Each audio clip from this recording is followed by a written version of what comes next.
Jóvenes, bienvenidos nuevamente a sus clases a distancia. El día de hoy veremos las medidas de forma. Las medidas de forma son aquellas que nos muestran si una distribución de frecuencias tiene características especiales como simetría o asimetría, el nivel de concentración de datos y el nivel de apuntamiento que las clasifican en un tipo particular de distribución. Podemos observar que las medidas de forma son dos. Uno es el sesgo, o también conocido como asimetría, y el otro es la kurtosis. Nos enfocaremos ahora en el sesgo. El sesgo es una medida que nos da como noción la uniformidad de los datos alrededor del punto central. Esto quiere decir que vamos a revisar si la distribución tiene una forma simétrica o si la distribución está sesgada hacia un lado o hacia el otro. Ahora vamos a observar las diferentes representaciones de los estados de la simetría. Vamos a empezar con la distribución simétrica y observamos que el gráfico se asemeja a una campana. Si tomamos el eje de simetría, que es esta línea roja de aquí, observamos que las curvas del gráfico son exactamente iguales en ambos lados. O sea, esta es el reflejo con el eje de simetría.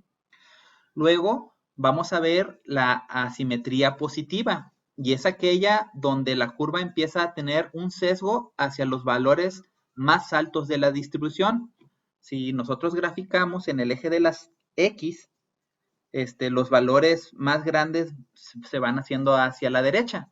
Y aquí podemos ver que tenemos un sesgo hacia la derecha y que la mayor cantidad de datos se encuentra al lado izquierdo. Esto es una asimetría positiva.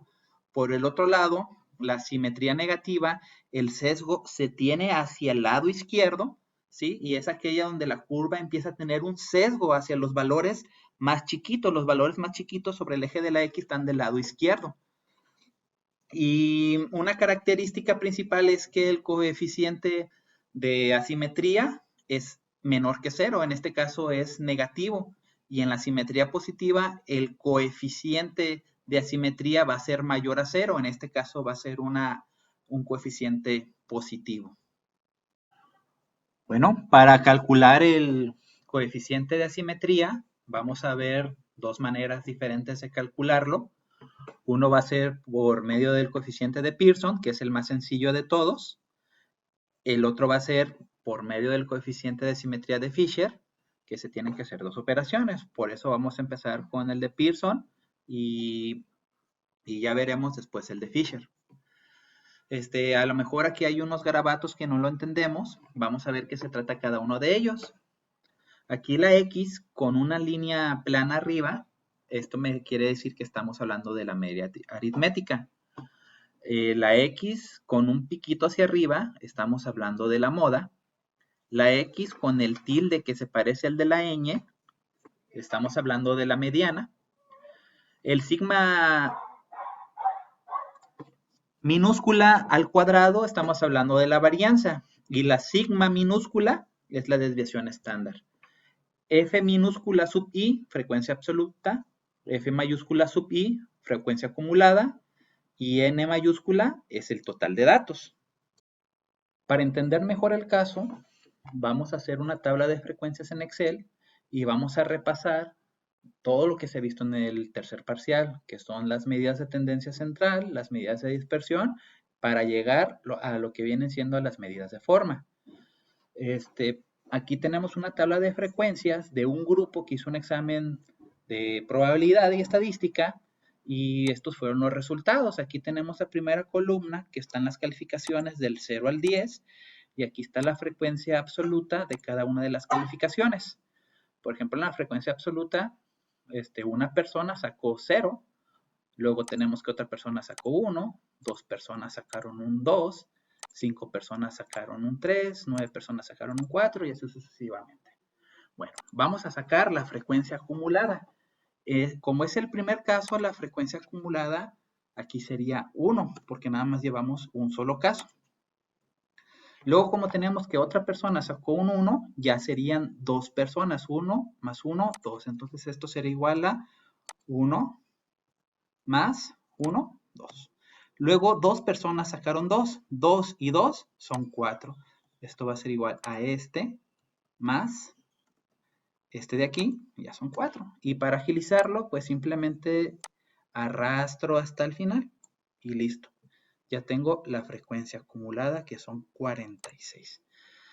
Si sumo las frecuencias absolutas, también voy a tener el total de casos. Aquí le voy a poner en autosuma toda la columna y me va a dar 46. Posteriormente, voy a sacar esta columna, que es XY por FI. XY viene siendo la variable de la calificación, en este caso es 0 por su frecuencia absoluta, que es 1, pues me tiene que dar 0. Luego en este caso también, en la segunda hilera, sería 1 por 1, tiene que dar 1. Y simplemente, pues, para agilizar, arrastro hasta el final. ¿Sí? Luego, en la siguiente columna, me está diciendo que tengo que sacar XY menos el promedio, o sea, la calificación menos el promedio. No tengo el promedio, lo tengo que calcular. Para calcular el promedio, aquí tengo la fórmula del promedio, me dice que tengo que sumar desde el primer hasta el último dato de XY por FI. Entonces tengo que hacer la sumatoria de toda esta columna. Entonces simplemente le pongo una autosuma y ya tengo la suma de toda esta columna, que viene siendo esta partecita de aquí. ¿Ok? Bueno, luego, esto viene siendo igual a 230. Si lo divido entre n, n es el total de datos, esto es igual a 46, pues ya tengo que el promedio es igual a 5. Luego, ¿cómo encuentro el valor de la moda? El valor de la moda es una medida de tendencia central en el cual es el dato que más se repite. Para eso me baso en mi columna de frecuencia absoluta y veo cuál es el dato más alto. En este caso el dato más alto es un 10. Y quiere decir que hay 10 casos que sacaron un 5. Entonces la moda es igual a 5.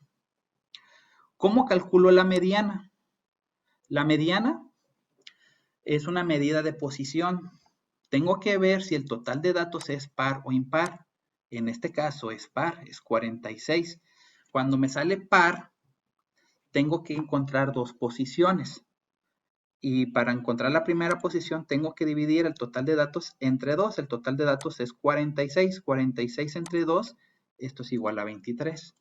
Y tengo que encontrar otra posición con n sobre 2 más 1. N es 46 entre 2, 23 más 1, 24. ¿Sí? Ojo. Este no es el valor de la mediana. Tengo que encontrar el valor de la posición 23 y de la posición 24. ¿Quién me va a ayudar a encontrar la posición? La frecuencia acumulada. Tengo que buscar en la columna de la frecuencia acumulada, que en esta de aquí, la posición 23 y 24.